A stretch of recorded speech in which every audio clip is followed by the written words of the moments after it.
Il était à peine 6 heures du matin quand le vent glacé traversa les ruelles de Montreval, ce bourg tranquille où chaque mur a des oreilles et chaque silence cache un secret.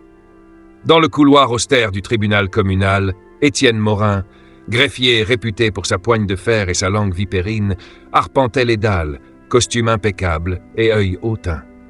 Mais aujourd'hui, Étienne n'allait pas simplement appliquer la loi, il allait la salir de son orgueil et de ses préjugés. Dans la salle d'attente, un homme d'allure droite, les mains posées sur un dossier jauni par le temps, gardait la tête baissée. Joseph Diop. Ancien caporal-chef, 15 ans sous l'uniforme, rescapé de missions infernales au Mali et en Syrie. Dans cette bourgade, il vivait paisiblement depuis son retour, veillant sur sa mère âgée et rendant service au voisinage. Une plainte absurde, un différend de clôture avec un voisin acariâtre, l'avait traîné ici. Joseph, vêtu d'une veste bien repassée, la barbe finement taillée, avait ce port de tête qu'on ne perd pas, même après les horreurs de la guerre.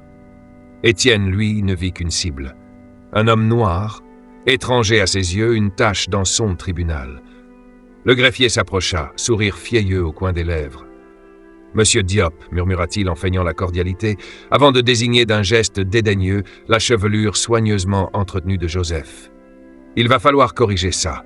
On exige ici une tenue convenable. » Avant même que Joseph ne comprenne, Étienne sortit une tondeuse de sa sacoche en cuir. Un engin qu'il avait apporté exprès, comme une arme déguisée en accessoire bureaucratique. « Ne bougez pas, ce sera vite fait. » Joseph serra la mâchoire, ses poings se crispèrent. L'envie de le repousser, de hurler, de fuir, tout se bouscula. Mais un militaire ne plie pas devant un lâche. Il soutint le regard de son bourreau tandis que les lames froides lacéraient ses cheveux, symbole de son identité. Chaque mèche tombait au sol, comme une insulte muette.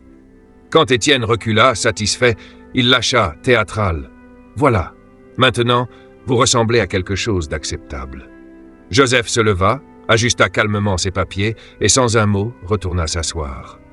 Dans ses yeux brillait une colère muette, incandescente, mais pas un éclat de soumission. Quelques minutes plus tard, la grande porte du tribunal s'ouvrit dans un craquement solennel. Une silhouette apparut, robe noire, écharpe rouge, démarche droite comme une lame. La juge Aïssata Bamba. Quadragénaire au charisme foudroyant, peau d'ébène, tresse relevée en couronne. Dans ses veines coulait l'esprit de ses ancêtres et le sang-froid de la magistrate la plus redoutée du canton. Son regard croisa celui de Joseph. Un choc silencieux. Elle aussi avait porté l'uniforme autrefois à ses côtés. Une fraternité née dans la poussière et la peur. Ses yeux glissèrent aussitôt vers Étienne, qu'elle reconnut instantanément pour ce qu'il était, un petit tyran sous une cravate trop serrée. « Monsieur Morin », dit-elle d'un ton glacial, « approchez. » Étienne, sûr de lui, s'avança, convaincu qu'il recevrait un compliment pour sa rigueur. Mais il ne trouva dans le regard d'Aïssata qu'un abîme de mépris. « Expliquez-moi, » ordonna-t-elle en pointant Joseph, « pourquoi cet homme se présente ici tondu comme un prisonnier de guerre ?» Un murmure parcourut la salle. Étienne bafouilla, tenta de réciter une excuse minable sur l'hygiène et le décorum du tribunal. Mais Aïssata ne cligna pas d'un œil. « Monsieur Diop, pouvez-vous dire à cette cour ce qu'il s'est réellement passé ?» Debout, Joseph parla d'une voix posée, nette, de soldat habitué à rapporter les faits sans y mêler ses peurs. Il raconta tout. La tondeuse, l'humiliation, l'arrogance. Dans le silence, chaque mot frappait comme un coup de poing dans le ventre de l'assistance. Quand il eut fini, la juge inspira lentement. « Monsieur Morin, vous resterez après l'audience. Votre sort sera scellé aujourd'hui même. Ici, la justice n'a pas de couleur, ni de serviteurs corrompus. Dans l'assistance, personne n'osa bouger. Étienne, lui, venait de comprendre qu'il venait de creuser sa propre tombe sociale. Et Joseph ? Debout, tête rasée, regard brûlant, il n'avait jamais semblé aussi grand, aussi invincible. Si tu es encore là, c'est que cette histoire t'a touché. Alors n'attends pas. Abonne-toi maintenant. Active la cloche et laisse un like pour soutenir ce genre d'histoire vraie qui parle à tous. Ton soutien compte, et on continue l'histoire maintenant. Le tribunal de Montreval vibrait encore du choc que la juge Aïssata Bamba venait d'infliger à l'ego pourri d'Étienne Morin. Pourtant, l'audience devait continuer. Et malgré la colère sourde qui rongeait ses entrailles, Joseph Diop resta digne, immobile comme une statue vivante de résilience. Aïssata expédia l'affaire de voisinage en quelques phrases claires, sifflantes de justice. Le plaignant, un voisin jaloux qui s'était senti encouragé par Étienne à porter plainte, baissa les yeux sous la sévérité du verdict. Non-lieu pour Joseph, avertissement pour le fauteur de troubles. Lorsque tout fut réglé, la salle se vida dans un murmure de stupeur et de respect mêlé. Mais pour Étienne Morin, le supplice ne faisait que commencer. La juge ordonna qu'il la suive dans son bureau, sans un mot. Là, à huis clos, elle le força à raconter pourquoi il avait cru qu'un citoyen pouvait être rabaissé ainsi sans conséquence. Sa voix, jadis tranchante, n'était plus qu'un murmure pitoyable. À peine 1 heure plus tard, la nouvelle se répandit comme une traînée de poudre.